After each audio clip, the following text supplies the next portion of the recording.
C'est dans l'Évangile selon saint Jean que j'ai trouvé cet oublié, qui n'est pas tellement oublié que ça, parce que l'évangéliste lui consacre 41 versets de son chapitre 9. Donc, c'est en se relevant de la piscine, le visage encore ruisselant d'eau, qu'il avait vu la lumière. Pour la première fois de sa vie, une avalanche de lumière. Il avait titubé, ébloui, et avait dû se raccrocher au bras de son ami qui l'avait accompagné. Dans cet éblouissement, il avait distingué les formes qui bougeaient et les couleurs. C'était donc ça, les couleurs? Le rouge, le jaune, le blanc? Les formes, il les avait toujours devinées en touchant du bout des doigts les choses, les visages, mais les couleurs. Il n'avait jamais pensé que cela pouvait être un tel enchantement, une telle fête pour les yeux. Puis, au bras de son ami, il était remonté vers le temple pour retrouver celui qui avait mis de la boue sur ses yeux aveugles et lui avait dit d'aller se laver à la piscine de Siloé. Au passage, les gens le regardaient. Est-ce lui? Non, c'est quelqu'un qui lui ressemble. Si, c'est bien moi. Il était un peu étourdi par cette foule colorée qui remuait autour de lui. Au temple, il y avait eu cette interminable séance avec les pharisiens. Il riait encore en pensant au bon tour qu'il leur avait joué. Comme il lui demandait pour la 10e fois qui l'avait guéri et comment, il avait pris son air le plus benêt, sa voix la plus innocente pour leur dire « C'est donc que vous aussi, vous voulez devenir de ses disciples ?» Ils avaient sauté en l'air de colère et l'avaient couvert d'injures. Ce qui ne l'avait pas empêché d'ajouter d'un air naïf qu'un homme qui ouvrait les yeux d'un aveugle de naissance ne pouvait être qu'un ami de Dieu, parce que...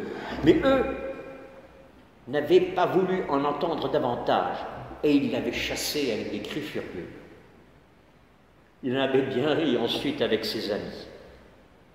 Après cela, dans la foule, il avait enfin vu, ce Yeshua, qu'il ne connaissait encore que par le son de sa voix. Et comme il le regardait, éperdu de reconnaissance, Yeshua lui avait demandé de croire au Fils de l'homme. Et le Fils de l'homme, c'était lui-même, lui qui lui parlait. Le Fils de l'homme, annoncé par le prophète Daniel. Notre aveugle avait souvent entendu parler de cette lecture à la synagogue. Bien sûr, il était prêt à croire tout ce que Yeshua lui demanderait de croire, et il s'était prosterné devant lui. Puis, ça avait été le retour à la maison. Tout le quartier était sur le pas de la porte. On lui faisait fête, on le congratulait. À la maison, ses vieux parents l'attendaient, les larmes aux yeux. Eux aussi, appelés au temple, avaient été tracassés par les pharisiens. Mais aussi malins que leur fils, ils s'en étaient bien tirés. La maison avait été bientôt pleine, et aux voisins et amis, il avait fallu raconter encore et encore la boue, faite de salive et de poussière sur les yeux, la piscine de Siloé, et puis la lumière, cette merveilleuse lumière. Il ne se lassait pas de regarder le visage de ses parents, de ses amis, la maison, tout ce que dans sa nuit, il n'avait connu jusqu'ici que par le bout de ses doigts. Sur le soir, les gens partis, il était sorti pour être un peu seul, dans le silence. Et il avait grimpé lestement le raidillon qu'il n'avait jusqu'alors là gravi que lentement à l'aide de sa canne. On lui avait souvent dit que de là-haut, on voyait tout Jérusalem. Mais pour lui, à l'époque, voir, ce n'était qu'un mot vide de sens. Maintenant, il voyait. Cette splendeur qui s'étalait sur la colline en face, sur laquelle le soleil couchant répandait sa lumière dorée, c'était Jérusalem. Et il devinait qu'au premier plan, ces murailles, ces tours massives, ces parvis entourés de colonnades, c'était le temple. Le temple où ce matin, assis sur une pierre, il songeait. Quand on est aveugle, on a le temps de penser longuement. C'était devenu pour lui une sorte de besoin. Depuis sa guérison subite, il avait été tellement accaparé par ses amis, tellement occupé aussi à faire cette chose merveilleuse, voir, regarder, qu'il n'avait pas eu le temps de réfléchir à ce qui s'était passé. Il avait maintenant besoin de réfléchir. Il ferma les yeux, se replongeant pour un moment dans les ténèbres pour concentrer sa pensée. Une première question se posait. Ce Yeshua, qui lui avait ouvert les yeux, avait dit qu'il était le Fils de l'homme.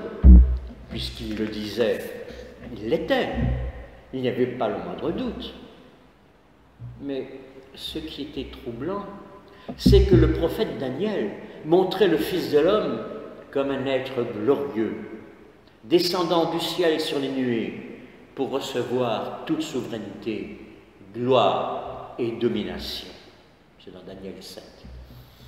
Or, Yeshua se présentait comme un homme ordinaire, tout simple, perdu dans la foule.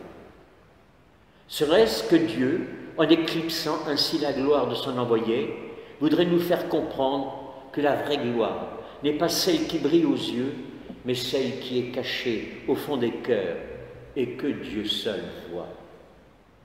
D'ailleurs, cela correspondait tout à fait à la manière dont Yeshua l'avait guéri. Aucune de ces incantations, de ces gesticulations théâtrales, aucun de ces remèdes compliqués dont usent habituellement les guérisseurs.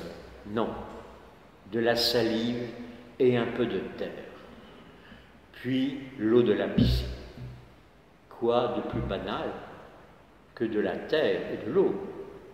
1000 fois auparavant, il avait touché de la terre et de l'eau, sans penser que Dieu pourrait se servir de quelque chose d'aussi pauvre pour faire quelque chose d'aussi grand.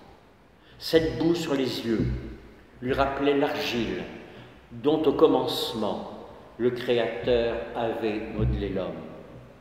Il est vrai que dans ce corps de terre, le Créateur avait insufflé son haleine divine et l'homme était devenu image et ressemblance de Dieu. Mais justement, ce matin, Yeshua avait agi de la même façon. Ce n'était pas son haleine, certes, mais sa salive qu'il avait mêlée à la terre. Et par cette boue, l'aveugle était devenu voyant. Dieu se complaisait donc à se servir, pour le bonheur des hommes, des éléments les plus pauvres, les plus simples de sa création, en y attachant sa toute-puissance. Qui sait si le Fils de l'homme ne continuerait pas à agir ainsi, employer les choses les plus banales pour faire communier les hommes, aux richesses de Dieu, de l'eau par exemple, ou de l'huile, ou même du vin, et peut-être aussi tout simplement du pain. Là, les pensées de l'aveugle guéri prirent une autre direction. Avant sa guérison, il avait entendu Yeshua parler avec ses disciples. Il se rappelait une parole tellement étrange qu'il n'y avait alors attaché aucun sens. « Je suis la lumière du monde ». Yeshua avait dit cela. Parole insensée. Un homme, par sa sagesse, pourra peut-être éclairer quelques hommes, une ville, un peuple, mais le monde. Seule la sagesse de Dieu peut éclairer le monde. Et pourtant, c'est vrai que le monde a besoin de lumière. Nous marchons en hésitant dans les ténèbres. Quels sont les vrais chemins pour aller à Dieu? Comment les connaître au milieu des mille difficultés, des mille complications et obscurités de nos cœurs? Ce ne sont pas seulement les aveugles, mendiant le long des chemins, qui ont besoin qu'on donne de la lumière, mais le monde entier. Alors Yeshua, le Fils de l'homme, serait venu pour nous éclairer, nous dire la vérité sur Dieu et sur nous-mêmes. Et chacune de ces paroles serait une lumière pour inonder notre cœur de la clarté de Dieu, de la paix de Dieu, du bonheur de Dieu. Yeshua, lumière de Dieu, lumière du monde. Yeshua, tu m'as rendu la lumière, je marcherai dans la lumière. Et notre aveugle rouvrit les yeux et poussa un cri d'admiration. La nuit était tombée. Au-dessus de lui scintillaient des milliers d'étoiles. Pour la première fois, il voyait la splendeur du ciel nocturne. Il le contempla longtemps, comme en extase. Puis il abaissa les yeux et regarda devant lui Jérusalem. Dans la nuit, des centaines de lumières tremblaient aux fenêtres des maisons. Et il pensa que dans une de ces maisons était Yeshua. Alors il se prosterna, le front contre terre.